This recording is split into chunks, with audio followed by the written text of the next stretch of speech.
કેન્દ્ર સરકાર દ્વારા મનરેગા કાયદામાં કરવામાં આવેલા ફેરફારોના વિરોધમાં બનાસકાંઠા જિલ્લા કોંગ્રેસ સમિતિ દ્વારા વાવ અને થરાદ ખાતે કલેક્ટરને આવેદનપત્ર પાઠવી ઉગ્ર વિરોધ નોંધાવ્યો હતો। આ પ્રદર્શનમાં બનાસકાંઠાના સાંસદ ગેનીબેન ઠાકોર અને જિલ્લા કોંગ્રેસ પ્રમુખ ગુલાબસિંહ રાજપૂત સહિત મોટી સંખ્યામાં પદાધિકારીઓ જોડાયા હતા। જિલ્લા પ્રમુખ ગુલાબસિંહ રાજપૂતે આક્ષેપ કર્યો હતો કે સરકાર કેન્દ્રનો હિસ્સો 100% થી ઘટાડી 60% કરી નાખ્યો છે, જેના કારણે યોજનાના અમલીકરણમાં મુશ્કેલી ઊભી થશે। સાંસદ ગેનીબેન ઠાકોરે જણાવ્યું હતું કે ગુજરાતમાં પહેલેથી જ પૂરતા દિવસોની રોજગારી મળતી નથી, ત્યારે નવા ફેરફારોથી ગ્રામીણ ગરીબોની જીવાદોરી સમાન આ યોજના પર ખતરો ઊભો થઈ ગયો છે। કોંગ્રેસે ચીમકી આપી છે કે જો મૂળ મનરેગા કાયદો ફરી અમલી નહીં કરાય તો આંદોલન વધુ તેજ કરવામાં આવશે।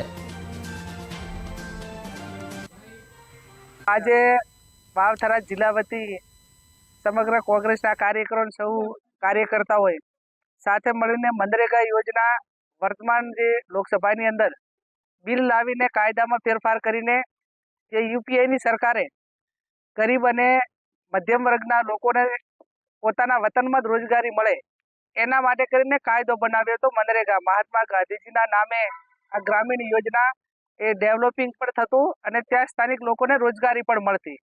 વર્તમાન સમયમાં સરકારે ગાંધીજીનું નામ પણ બદલી નાખ્યું, જીરામજી કરીને યોજના આખી બનાવી અને એમાં પણ સૌથી મોટી કોઈ આ રોજગારી છીનવવાનું કામ કર્યું હોય કાયદામાં તો સાઈડ ચાલી કે પહેલાં 100% ગ્રાન્ટ એ કેન્દ્ર સરકાર આ મનરેગામાં આપતી, એના બદલે નવા કાયદાની અંદર 40% રાજ્ય સરકાર આપે અને 60% કેન્દ્ર સરકાર। એટલે મોટા ભાગના દેશની અંદર કોઈ એવા રાજ્યો નથી કે જે આર્થિક સદ્ધર હોય અને 40% ખર્ચ આ મનરેગાની અંદર કરી શકે।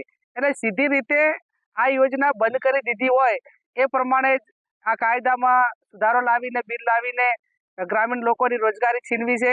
એના વિરુદ્ધમાં તમામ જે સાથી પક્ષો હતા, જે વિપક્ષના તમામ સાથી પક્ષોએ આનો વિરોધ પણ કર્યો, છતાં પણ આ લોકોને માત્ર વોટ લેવા પૂરતા જ ગરીબો યાદ આવે છે અને જ્યારે કોઈ પણ કામ આપવાનું થતું હોય કે બજેટની અંદર જોગવાઈ કરવાની હોય તો એ ટાઈમે માત્ર એમના વ્યક્તિગત હિતો ક્યાં છે। એટલે આમાં ઓલ ઓવર જે કાંઈ આ તમામ જે કાયદા હોય કે બિલો લાવીને સુધારો થતો હોય કે યોજનાઓ બંધ હોય, આડકતરી રીતે દેશનું અર્થતંત્ર એ આખું ખોખરું થઈ ગયું છે। સરકાર રોજગારી આપવા માટે સક્ષમ નથી રહી અને એના હિસાબે આ તમામ જે કેન્દ્રથી કરીને જ્યાં પણ ભારતીય જનતા પાર્ટીનું શાસન છે રાજ્ય સરકારમાં એ બળજબરીપૂર્વક આના ઠરાવો થઈને અમલીકરણ થઈ રહ્યું છે। આના વિરુદ્ધમાં કોંગ્રેસ પાર્ટીએ લોકસભામાં વિરોધ કર્યો હતો। અત્યારે આખા દેશની અંદર આવેદનપત્ર આપીને ફરી આ લોકોની જે રોજગારી જે કાયદો ઓરિજિનલ હતો એ કાયદો પાછો લાવે એ અમારી માંગ છે અને આવનાર સમયની અંદર જ્યાં પણ ગ્રામ્ય વિસ્તારમાં મનરેગા યોજના હેઠળ જ્યાં પણ કામોની માગણી હોય ત્યાં સંપૂર્ણ રીતે બજેટની ફાળવણી કરે એ અમે આમના માધ્યમથી માગણી કરી। આજે બનાસકાંઠા જિલ્લા કોંગ્રેસ સમિતિ દ્વારા વાવ થરાદ કલેક્ટરને આવેદનપત્ર આપવા માટે આવ્યા છીએ।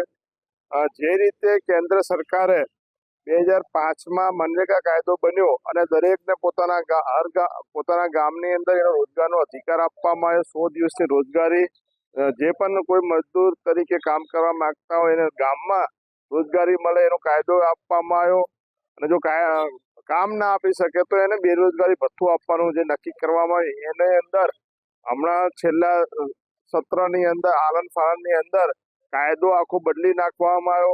કદાચ નામ બદલવામાં તો કેન્દ્ર સરકાર માહિર છે, પણ સાથે સાથે કાયદામાં જે જોગવાઈઓ હતી જોગવાઈઓની અંદર પણ એમને જે આ મનરેગા કાયદો બન્યો લોકોના આંદોલનથી બન્યો હતો અને અલગ અલગ કમિટીમાં પાસ થઈને લોકોએ જે સુઝાવ આપ્યા એના આધારે બનવામાં આવ્યો હતો। પણ હાલ જે આ લોકોએ 60% કેન્દ્ર સરકાર, 40% રાજ્ય સરકાર, રાજ્ય સરકારો તો આપી શકતી નથી કોઈને બજેટ।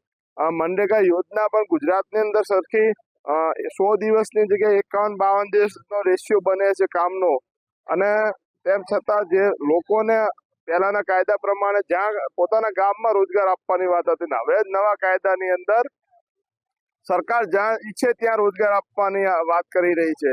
એટલે ક્યાંક ને ક્યાંક ગામની અંદર રહીને પોતાના જીવન ગુજારવા માટે કરીને આ મનરેગા કાયદો એક એમના માટે સંજીવની સ્વરૂપ હતો એ તોડી નાખવામાં આવ્યો છે. એના વિરોધમાં આજે સૌ આવેદનપત્ર આપવા આવ્યા.